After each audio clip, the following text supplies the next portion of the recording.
বাংলাদেশ গড়ার কাজ তোমাদেরকে এগিয়ে নিয়ে যেতে হবে। একটি করে প্রতি বছর গাছ লাগাতে হবে।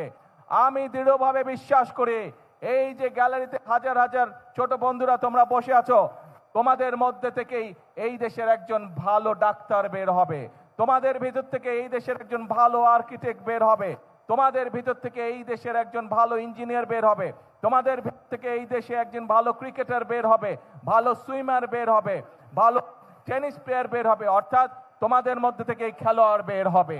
আজ তোমরা সেটা প্রমাণ করে দেখিয়েছো।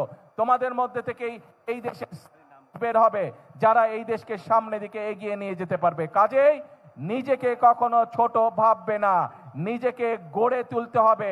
তুমি যত শক্তভাবে নিজেকে গড়ে তুলতে পারবে, তুমি তোমার বাংলাদেশকে তত সুন্দরভাবে গড়ে তুলতে পারবে। কি হলো, বাংলাদেশকে গড়ে তুলতে কে কে কাজ করবে? গ্যালারিতে যারা আছো, আমার সাথে আছো তোমরা? শুনতে পাই না, হাত তুলে তাহলে বুঝবো আমার সাথে তোমরা আছো। কারা বাংলাদেশকে গড়ে তুলতে চাও? বাংলাদেশকে গড়ে তোলার জন্য কারা কাজ করতে চাও? হাত তুলে দেখে। গ্যালারিতে যারা বসে আছো, বাংলাদেশকে গড়ে তোলার জন্য কারা কারা নিজেকে গড়ে তুলবে? হাত তুলে দেখে। শুনতে পাচ্ছ কথা? ধন্যবাদ।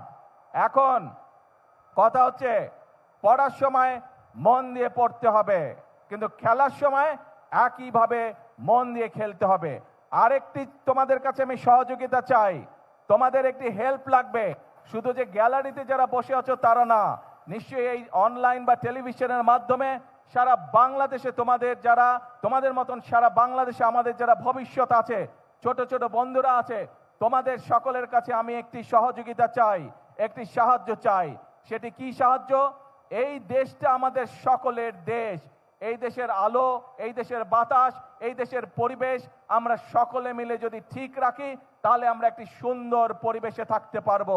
তুমি সুন্দর পরিবেশে বড় হতে পারবে, তুমি সুন্দর পরিবেশে পারবে, তুমি সুন্দর পরিবেশে পড়ালেখা করতে পারবে। সেই জন্য আমি তোমাদের সকলের কাছে যে সাহায্যটি চাই, তোমরা নিশ্চয়ই দেখেছো রাস্তা দিয়ে হেঁটে যাওয়ার সময় তোমার বাসার আশেপাশে অনেকে বিভিন্ন রকম ময়লা ফেলে যায়, বিভিন্ন রকম প্লাস্টিকের বোতল ফেলে যায়, সেটি পুকুর হোক, নদী নালা হোক, বাসার আশেপাশে। এখন থেকে যদি এরকম কোনো দৃশ্য তোমাদের চোখে পড়ে, প্লিজ তোমরা তাকে বারণ করবে। দরকার হলে সেই ময়লাটি তোমরা তুলে নিয়ে গিয়ে যেইখানে ময়লা ফেলার জায়গা নির্দিষ্ট সেই জায়গায় ময়লা ফেলতে হবে। আরেকটি কাজ তোমাদেরকে করতে হবে, কেউ যদি পুকুর নদী নালায় ময়লা ফেলে, যদি তুমি পারো বন্ধুদেরকে সাথে নিয়ে সেই ময়লাটিকে পরিষ্কার করবে, যাতে আমাদের পরিবেশটি, আমাদের নদীর পানি, পুকুরের পানি যাতে পরিষ্কার থাকে, যাতে সেখানে মানুষ সুন্দরভাবে হাঁটাচলা করতে পারে বা মানুষ সেখানে বসতে পারে পুকুরের পাড়ে। আসো, এরপরে আরেকটি তোমাদের সহযোগিতা চাই আমার, আরেকটি তোমাদের হেল্প চাই আমার। সেই হেল্পটি হচ্ছে, প্রতি বছর চেষ্টা করবে তোমার বাড়ির আশেপাশে হোক, তোমার স্কুলের আশেপাশে হোক, অথবা যেখানে তুমি সুবিধা মনে করো, সেইখানে একটি করে প্রতি বছর গাছ লাগাতে হবে। গাছ যদি আমরা লাগাতে পারি, আমাদের পরিবেশটা সুন্দর হবে, পরিষ্কার হবে, আমরা সকলে মিলে বুক ভরে শ্বাস নিতে পারবো। এবং আরেকটি কাজ তোমাদেরকে করতে হবে, আমাদের কিছু কিছু মানুষ আছে যারা প্রকৃতির প্রতি, বিভিন্ন পশু পাখির প্রতি অত্যন্ত নির্দয় হয়। আজকে আমার সকল ছোট বন্ধুদেরকে আমি অনুরোধ করব, আসো আমাদের আশেপাশে যত কুকুর, বিড়াল, হাঁস, মুরগি, গরু, ছাগল, যত রকম পশু পাখি আছে, আমরা চেষ্টা করব, এইগুলো আমাদের দেশের সম্পদ, আমরা চেষ্টা করব এই যে প্রকৃতির আল্লাহ দেওয়া বিভিন্ন জীব জন্তু, পশু পাখি, এদের যত্ন নেওয়ার আমরা চেষ্টা করব। যত্ন যদি নিতে পারে, অন্তত আমরা চেষ্টা করব তাদের যাতে কোনো প্রকার ক্ষতি হতে না পারে, সেই চেষ্টাটি আমরা করব। কি বন্ধুরা, আমাকে এই হেল্পটা করবে? তোমরা করবে? Thank you so much.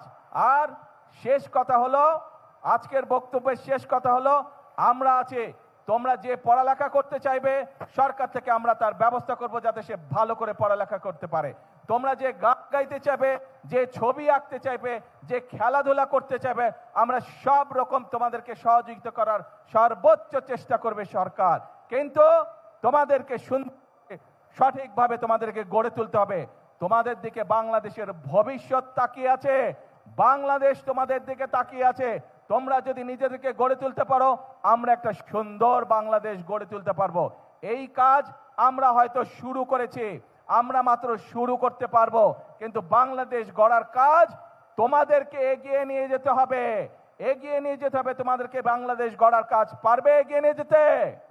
কে বন্ধুরা, কে বন্ধুরা পারবে? Thank you. আজকে আর বক্তৃতা না, চলো যারা আজকে জিতেছে তাদেরকে আমরা আজকে অভিনন্দন জানাবো। এই যারা জিতেছে, যারা খেলোয়াড় আছে, এদেরকে এই পর্যন্ত আসার জন্য তাদের পরিবারের বাবা মাদেরকে আমি আন্তরিকভাবে ধন্যবাদ জানাই। তাদের স্কুলের শিক্ষক যারা সহযোগিতা করেছেন, বিভিন্ন কোচ বৃন্দ যারা সহযোগিতা করছেন, প্রত্যেকটি মানুষকে আমি অন্তরের অন্তঃস্থল থেকে আন্তরিকভাবে ধন্যবাদ জানাই, আন্তরিকভাবে অভিনন্দন জানাই।